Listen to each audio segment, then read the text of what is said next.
Hey, what's up, guys? It is Josh Thomas back here with Fanshare Sports' course preview for the Northern Trust.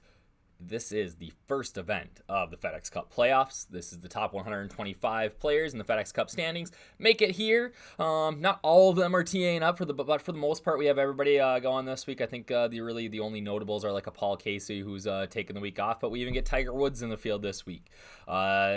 It's going to be a fun event. I'm really excited to get to it. First, let's talk about a few things. As we've got the Northern Trust coming up here, we're going to run some free rolls. We talked about this in the last PGA preview video. For Fanshare, we're going to run a 3-week free roll. So each week, the winner is going to be entered into a free roll for the Tour Championship. And the winner of that 3-man is going to get a NFL subscription for the 2019 season at Fanshare. So a NFL Pro subscription for Fanshare, which is really one of the best deals in the business. I think we're talking right now, I believe you can get it for $99. It is ownership, podcasts, content, prop bets, like there's everything. We're talking Thursday slates. We got the main focus is obviously on the Sunday main slates, but there's guys talking about the Thursday slates, the Monday night games, things like that. So it's really a great value, and on top of that, you get the best ownership projections out there. Not only that, all that information is accumulated into one place. So if you want to know, what a certain podcast is talking about, you can, or what the community thinks about, I don't know, for say Kareem Hunt or Tariq Hill for that certain week. You can go into the research area, look at what the sentiment is, what everybody's talking about, and all the tags for research, which I think is great for golf, but I think it's almost even more important for NFL. So definitely a thing to look out for. But to get into the contest, you have to follow me on Twitter at DFS Up North. Follow me on Twitter. Once we get the salaries dropped tomorrow and I can create a contest, I will pump that out there. We'll try to get as many as we can in. And it's going to, I'll probably limit it at 50 to start. Hopefully we can get that filled up. Again, what a great deal. You win, you get a Fanshare Pro membership. So for the NFL season, if you get in and you don't end up winning, you can always use that promo code Josh for 20% off any subscription.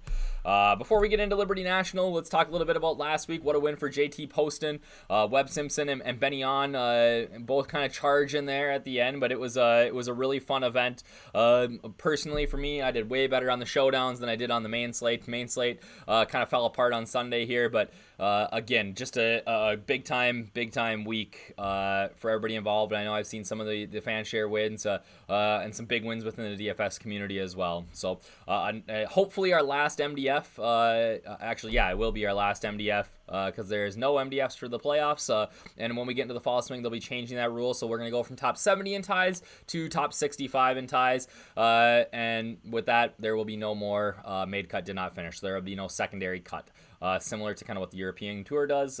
Again, this week would have cut it off at 65, and we wouldn't have had an MDF if we were going with that. But instead, we got to see Jordan Spieth go from 12th place to getting cut with, I think he shot 77 on Saturday there, and the magic putter kind of fell apart and went away, and the rest of his game kind of stayed the same, and he was definitely in trouble. So, but we got the top 125 in the FedEx Cup standings ready to tee it up for the Northern Trust. This year, this is kind of on a rotational basis. This year, we are at Liberty National Golf Club in Jersey City, New Jersey. You might remember this from the last time the President's Cup was hosted on U.S. soil. It was hosted at Liberty National. So pretty exciting. I think it was 2017. The U.S. Took care of business, but it was a little closer than it probably should have been. I believe Steve Stricker was the captain, but a good event. It's a really interesting venue in terms of sightlines. You got the Statue of Liberty, you got all the New York skyline in the background, you've got the ocean right there. It's a really fun course. It's something that I consider a lot of the holes are what I would consider an American links style. So not necessarily where you're going to hit the ball and let it run, but there's lots of fescue, there's lots of undulation. You got to play the wind. There's lots of moguls in the fairways, so you're not necessarily getting a flat lie anywhere. Up by the green, there's lots of undulation and kind of fall off areas. And we're going to get into that in a second here. It's a par 71, 7,353 yards, bent grass greens, bent grass fairways. So a little bit, we've been playing Bermuda for a little bit now, and we're going to get back to the bent grass. It's a Bob Cup and Tom Kite design. It's only been open since 2006. So the first event they held was the 2009 Barclays. After that event, they decided, hey, we got some changes that we need to make. We got to, obviously, which is good. They see, okay, if we've got the tour pros on here now, we've realized that, hey, this hole doesn't work or this routing doesn't work, things like that. And then they came back in 2013 for the Barclays and had a really, really fun event. Course record, Kevin Chappell shot 62 at the 2013 Barclays. That was an Adam Scott win. We talk about previous winners here. United States of America obviously won the President's Cup in 2017. Adam Scott in 2013. Heath Slocum in 2009. That's a super interesting story. He finished 124. So really the bubble boy in the FedEx Cup standings came out the next week and won. And that win propelled him all the way to the Tour Championship, I believe, that year in 2009. The one interesting stat, if you look at both of those events, the runner-up in 2009 and 2013, Tiger Woods. So Tiger, obviously, a fan of this course. I think, we look at 2009, 2013. Those weren't necessarily years where he was playing the best golf of his career. But really, really good event. I got an extra zero in there to 2013. But yeah, Tiger Woods back-to-back runner-ups at this event. Let's see if he can do it again this week.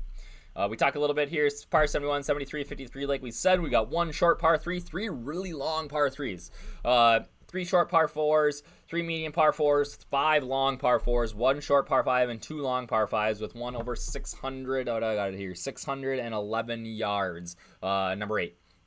So it is we're gonna do a little different this week since we don't have a ton of data on this course, right? Really, with 2009 playing much different than 2013, really the only real good set of data that we have is 2013. So unlike where we've been playing at Sedgefield every year since 2009 or 2010, I got eight years worth of data accumulated. I can tell you, hey, most of your approach shots come from here, things like that. Well, with only a 1-year sample size, we don't have that sort of information.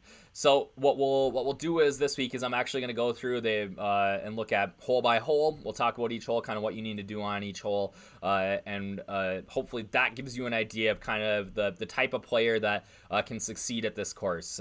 Tom Kite talked about when he was talking about this course and saying that and Bob Cup as well said that this was like the crown jewel of their design. They're so proud of this course, and Kite said that when he designs the course, he really wants it to test all facets of your game. So it doesn't necessarily benefit a bomber or a guy who's a great iron player or a guy who's a great putter or a guy who's got a great short game. He wants to create an event or a course that can test all facets of that game. And I really think when we get through and start looking at this, it does a very nice job of that. We look at, there's a short par 3 that's 150 yards, right? With some wind coming in off the ocean. Well, that's an easy hole that, depending on the pin location, can be a very difficult hole. And then we have a 250-yard par 3. So, we're talking about massive differences in some of these holes. We have a 611-yard par 5. That's a 3-shot hole guaranteed. And there's 3 par 4s that are under 400 yards. We got a par 4 that's 320 yards that's absolutely drivable. You got to take on some water, but so we're looking at, again, a huge discrepancy in types of holes, and again, it's going to be where the golfer with the best all-around skill set for those 4 days is going to win. So let's get into some of these holes. Again, this is, like I said, this is one of the most beautiful courses you'll see. It's going to be a lot of fun to watch on TV. I'm excited about it because we have that New York skyline in the background. We have the ocean. It's built on the site of an old landfill, which kind of seems like a lot of golf courses are. I know what is it down Trinity Forest is similar down in Texas. It was also, I believe, a World War II ammunition. It was stored here, so a lot of history at this course. It's got some big time members. Robert Kraft. Hopefully, there's not a massage parlor on the grounds. Who else? Rudy Giuliani is a member here. A lot of big namers like that. I think Matt Harvey, pitcher for the Mets, he's a member here as well. So. Let's get into it here. We look at hole number 1. It's a very short par 4 at 348 yards, but with the way that the course is set up, you really can't go at it, right? It's almost a forced layup on the left side of the creek. There's some undulation there. You might bring depending on where you land that ball, you're bringing the creek into play. Again, you want to go for it and push it to the right, and you might end up in the rough there. Depending on how much they grow up that rough and fescue, that can be a dangerous play. Most guys are going to hit an iron here. lay it up to the middle there, hit it into the green. You can see in the picture here, the green has a little bit of undulation, and most of these greens are going to be tilted back to front, but if you do get into the right side of this green, you're going to see that big collection area run off to the back. That makes for some difficult chips, trying to get up and down for par here.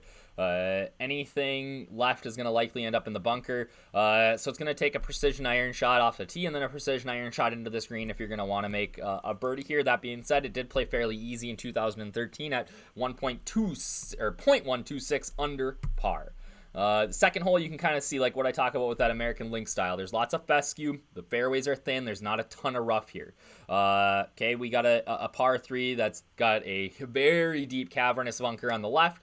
Bunkers long and right. But this green does slope front to back. It's 219 yards, which makes it a difficult par 3, one of the longer ones that guys play. If you hit a good iron shot into here, you're looking at, a 2-putt par for the most part. Most guys are that. If you hit it into the bunker, you're definitely bringing bogey into play. Hole number 3, you can see a lot of those kind of moguls out in the fairway here when you look at the whole diagram. There's not, depending on where you land it, you can get a kick or you can, be held up. There is an alleyway here that if guys are aggressive, they can hit it up to that where that last bunker is up there, and if they get the right kick, it'll funnel down towards the green, making this just a flip wedge into a not a very big green, but it's not very undulated. That being said, it is a turtleback, so anything that misses is going to go off to the left and right, depending on kind of where you ended up on the green. So a difficult hole. I think the smart play is just hitting 3-wood iron down the middle, and then you've got 150 yards in, which is not a very difficult distance for many of these guys. Hole 4, you got a forced carry over water into a par 3 at 193 yards. Very thin green. It's 2-tiered as well, it looks like, so that but depending on where they want to place that pin, makes it a little more difficult. You put that way back on the left where you're bringing all that water into play. We could definitely see some water balls there. Hole number 5, a shorter par 4, little dog leg left. You do have water in play the whole way here. Very thin green, water to the left. So you want to hit it. Guys will be able to hit driver here. It's not a very difficult tee shot by any means, as long as there's not a ton of wind. But that second shot is going to be important. So again, strokes gained approach, right? We want guys who are able to dial it in with their irons here. Anything a little off to the left is likely going to end up over the hill into that bunker. Hole number 6. Okay. Fairly short par 5 that played almost a half a stroke under par. This hole had some eagles on it. All right. There's going to be water right up the whole way, but it's not likely to come into play unless you really yank one off the tee. And even if you do that, I don't think that guys are going to have enough distance to get it to the water. Pretty straightforward. There's bunkers left for the bailout on your second shot. Most everybody's gonna go for this in 2, unless the pin is way back right? So if the pin's way back right, guys will lay up, chip in, try to make their birdie, and move on. Hole number 7, 467-yard par 4. It played a little over par here. Again, you can this is where I like to say it's not.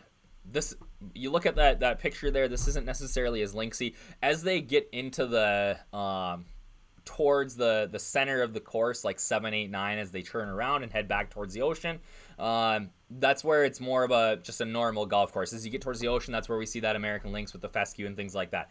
This is a pretty straightforward par 4. A big, long, thin green on the back that's protected by a bunker. It's not going to play super hard. Hole 7. Let me see here. What do I got written down? Best to attack from the left side of this fairway, but if you do that, you do bring in those left bunkers into play. So it's going to take a nice a precision iron shot. But look at these fairways. They're not super tight, but they're not super wide. I don't think I'm going to really play a ton of driving accuracy into my model this week, but I think strokes gained off the tee is important here. I think that distance is going to be somewhat important in that. I think that you're going to see guys having to club down a lot. So if they're having to club down, just being able to be a little more accurate, well, Tony Finau's 3-wood and Zach Johnson's 3-wood aren't going the same distance, right? But they're likely going to be similar accuracy. So, I think that benefits some of the longer hitters here. It's not one that is going to be a ton of trouble. I think if they put that pin in the back, you're going to see guys get into that collection area if they go long at it instead of just hitting it into the middle of the green like they should. So maybe a little more aggressive play here can get you into trouble. This is that long 611-yard par 5 on hole number 8. Barely played. In terms of a par 5, it didn't play very hard or very far under par at negative .174. It's a very difficult tee shot. You have to carry that bunker or lay up in front of it, and depending on where they tee these guys, that's gonna force some of the shorter hitters to lay up. And if you lay up short of that bunker, there's no way you're getting there in 3 or in 2. The longer hitters are able to carry that bunker, but when they do carry that bunker, that fairway narrows up a ton. So it's gonna take basically a perfect tee shot to get here in 2. As you get towards the green, if you play it as a 3-shotter and just look for birdie, you're in pretty good shape here. I think that you can hit one short, leave yourself 100 yards in, and now you're looking at a wedge. So I think that wedge game is going to be really important here, depending on how they set the whole course up. We're going to see a lot of guys with that 100-125 range. So if you're looking to build a model based on that, I think that's going to be big. Hole 9, par 4, 474 yards. A small carryover water that's not going to come into play unless somebody duffs it, but that creek in front will be in play. So you're going to have to lay up and stay short of that creek, and then that's going to give you, a 200-yard shot into this green. Green's fairly undulated. There's a bunker front that's going to collect a ton of balls that guys, misjudge the distance. Anything long is going to funnel down as well and not hold the green. That's what I'm really interested in seeing this week, is I don't think we're going to see greens. I think they're going to speed these up a little. They're not going to be able to hold a ton of balls from that sort of distance unless we have a perfect shot. So looking at guys that are good long iron players here, I think that they can have some success. You look at a guy like Adam Scott, who won here in 2013. Not a great putter, obviously. He wasn't a great putter back in 2013, even though he was using the cheater putter and anchoring it. But an excellent long iron player and an excellent player with those 200-yard approach shots. We're going to see a lot of 120, 100, 125 shots, and then we're going to see some of those 175 to 200 shots. I'm not sure how many in the middle we're going to see. Hole 10, as we make the turn, another forced layup, right? I think guys will still hit driver here, but you got to be careful kind of where you hit it, right? Right brings trees into play. Left, you have a bunker. You kind of got to thread the needle here again. Into a long, deep green, you can kind of see what that approach shot looks like where you end up there.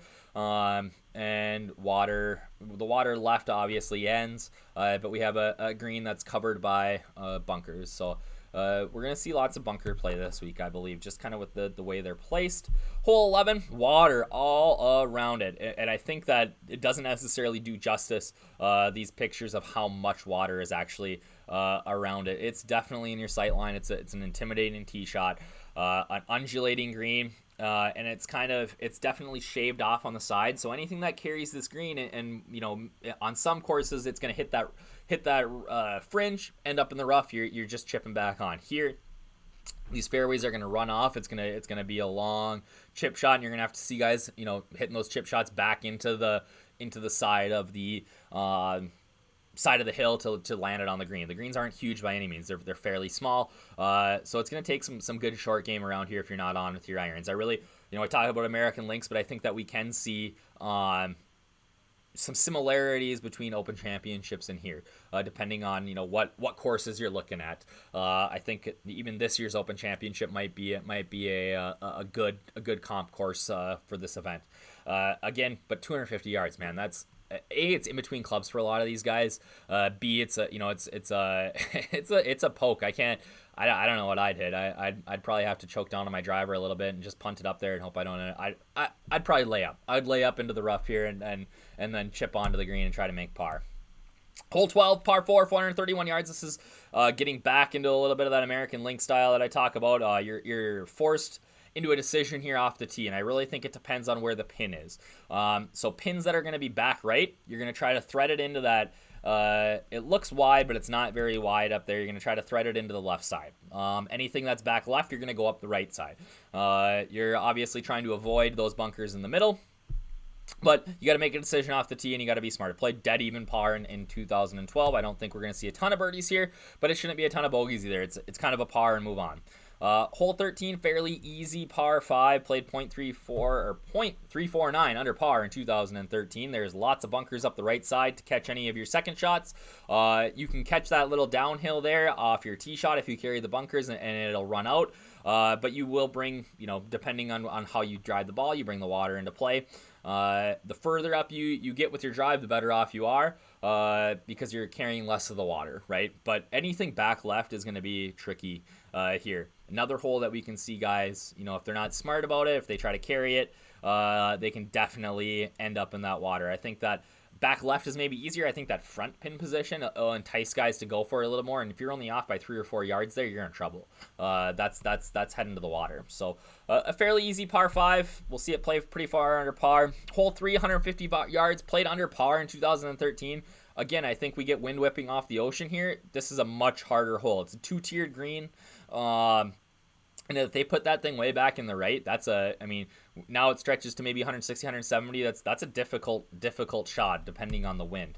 Hole 15, let's see what we got here. Par 4, 481, played over par. This is a long par 4. Pretty straightforward. It's a slight dogleg left. There's going to be undulation in that fairway depending on, get a good bounce, but fairly thin, right? Got to hit a good drive here. There's a ton of big slopes in the green. You can kind of see that here with the shadows. It's maybe a little harder to see, but you get a bump. You can kind of play those bumps in the greens to funnel your ball one way or the other, depending on where the pin is. And guys that can recognize that, I think are going to be successful here. This is I think it's a shot maker's course too. Being able to see like, okay, if I hit it into this slope, it's gonna flow down to here, instead of just the target golfers that are guys that are gonna just, hey, 160, I can hit that every time, right? It's gonna take some creativity around here to be successful. Hole 16, par 4, 325. I think you can absolutely drive it here. You bring a lot of water into play though. All up the right. Okay, so you miss this at all, right, you're dead. The bailout is left. I think you will see some guys bailing it out to the left and end up in that bunker. But you see how much fairway there is in front of that green, and there's not really a collar there by that green. So we talk about it being a shot maker's course, but I think that being creative with your short game when you miss here is going to be huge too. Lots of fairway that, you leave this 20 yards short, you could arguably putt the ball back up onto the green because of how hard these fairways will run. So an interesting hole to say the least. Played 0.19 under par, only one eagle in 2013. So I don't think we see a ton of eagles here, but it's definitely a birdie hole for guys, and a great risk reward challenge for players coming into the final. I think that we could really see the tournament sway on this hole, and I tweeted out earlier Sunday morning here that I think that the par 5s are going to be huge this week or today in the final round, and I think that the tournament's going to sway likely on that 15th, the easy par 5. And it did. It didn't sway with an eagle like I thought it would. It swayed with Benny on, putting it into the long fescue grass, having to take an unplayable and making bogey. But I think this is the hole that the tournament's going to sway on come Sunday next week. 17, nice par 4. It's an intimidating tee shot. It's much wider up there than it looks off the tee. We got bunkers left and right again. Find the middle of the fairway. You're in good shape here. Okay, a back right pin location is going to be tough. It brings those bunkers into play, but not a super undulating green by any means. And it's definitely. I think you can make birdie here if you're coming in and hit a good drive. If you don't hit a good drive, you're just hoping to make par. 18. This is actually one of my favorite holes on tour. It is beautiful. You got that whole New York skyline in the background. It's a long par 4, 490 yards. Played 0.195 over in 2013. You've got the ocean and the harbor all up on the right. Again, a narrow fairway that really narrows in the landing zone. So it's 490, but you might see guys hit 3 wood off the tee here, especially if they're in contention on Sunday, just because they want to keep it in the fairway. They don't want to be in the bunker right, and they don't want to be in the rough here because they want to be able to control their spin into this green. It's a fun hole. Bunkers up at the green. A little bit of a ridge running right through the middle, so depending on kind of where they put the pin on Sunday, you could see like guys having to hit that ridge and roll it down towards the pin to make birdie to win the thing, or you end up seeing a guy, if it's back right, guy tug it a little, end up in that bunker having to get up and down for par to win the tournament. Definitely an interesting hole and visually very appealing. Again, I think this really, if you look at it as a whole, I think it really tests a guy's golfer. You're going to have to hit 250-yard iron shots. You're going to have to hit wedges. You're going to have to thread the needle with your driver. You're going to have to lay back and play a 4-iron. So really, we want to see guys that are the complete package. That's who we want to make our lineups around. Not necessarily just targeting a guy who's a hot putter or a guy who's great with his irons. Guys got to be able to do it all, I think, to be successful here, and that's the sort of golfer I want to find this week. One way to look at that, I think, is through a research station, or our research tab on Fanshare Pro. So one thing I did today is I just pulled up, par 71s between 7,200 and 7,400 yards, last 10 events. What are we looking at here? Who kind of pops? So Colin Morikawa pops. He's obviously only got one event under his belt for that. But I think I really do think he kind of fits that mold of a golfer. He's an all-around guy. He's not super long off the tee. He's not super accurate with his irons. He's not an unbelievable putter, but he does everything very, very well. That's the type of golfer that we want to see here.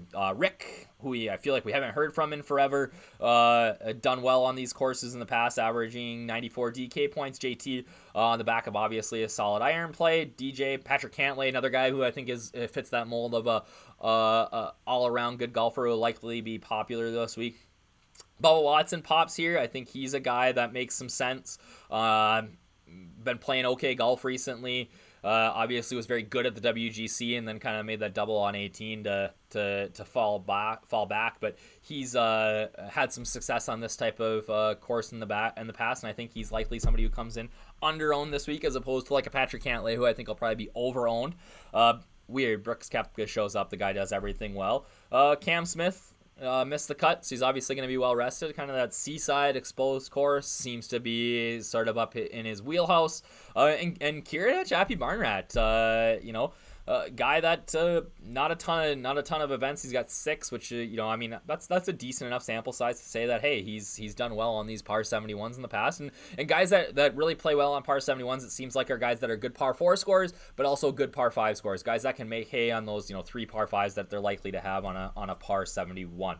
Again, you can sort by however you want on that research tab if you're a Fanshare Pro member. If you want to add in like a bent grass or what are they doing at just at majors or WGCs or at certain courses. If you want to look at comp courses, things like that. Definitely a great place to start your research every week. We look at the top 125. I've got it. So the guys in the blue are the guys who are currently in the Tour Championship. Yellow is the top 70. That's the week before. Orange, week before that. And guys in the red are in danger of being done after this week. So guys in the red need to jump up into that top 100 to move on. Again, we talked about this last week. Don't pay any attention to it. Like, it's an interesting storyline. Golf Channel's going to talk about it a ton. But do you know how many guys moved into the top 125 this week that were outside looking in? 2. Okay. I think it was Andrew Landry and maybe Pat Kazire, or Pat was already in and jumped up even more. But 2 guys. Like, so don't fall into that narrative that you got to play guys that are close to that bubble. So, Cam Tringale, Sam Ryder, Harold Varner, like, great golfers, right? But there's definitely going to be better options than those guys. And maybe, you know what? Obviously, I really like Cam Tringale. I think he's been playing great golf. So, but I'm not going to use that to be my deciding factor into who's making my lineups for the week. That's just a lot of noise. So my winners for the week, man, Webb's close. He's done well here in the past. I believe he was a runner-up in 2013. I think that Webb is really close to a win. I think he's going to be disappointed to finish runner-up at the Wyndham for the second time. But Webb's a guy, and he's probably going to be popular, but I'm willing to eat the chalk. It really kind of depends on what the DK price is, but with all the studs in the field, if I can get a Webb at like an 8,600, jam it in, right? I think Kuchar and Scott are going to be very popular. Both obviously excellent golfers, and right now looking at guys that I'm maybe not going to play. But obviously things change throughout the week, and that's why we look at Fanshare, right? I want to see who's going to be highly owned, who's going to be low owned, and this week was a perfect example. Webb Simpson was going to be highly owned. Sometimes that's great chalk to eat, right?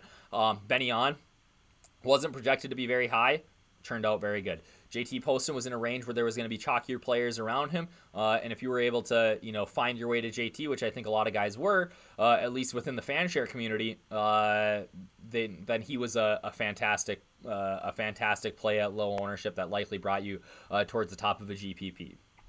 Sleeper Louis Oosthuizen, he's always under-owned. Never fails. So I like Louis this week. Definitely somebody I'm interested in. So again, make sure you follow me on Twitter. If you're going to do that free roll, you got to follow me on Twitter to get the link to play on the DraftKings contest. You can follow Fanshare Sports and Lee Eldrick at DK Golf Bargains. I'm sure they'll both retweet it as well. But get in with us. 20% off any subscription. Just join up right now, even if you're trying to get that NFL subscription, right? Join up now. Get in for the rest of the playoffs. We got football coming up. It's going to be a great season of football. But hey, golf's not done. We got FedEx Cup playoffs, and then we've got the fall swing, right? There's some big time European Tour events, and I know that we're going to be looking at some content for that. So follow us. Get in with us. Northern Trust this week. Excited about it. Make sure you check back for my Taking the Pulse article on Wednesday for Fanshare Pro members. If you can give this video a like and a comment, I would greatly appreciate it. And have a great week.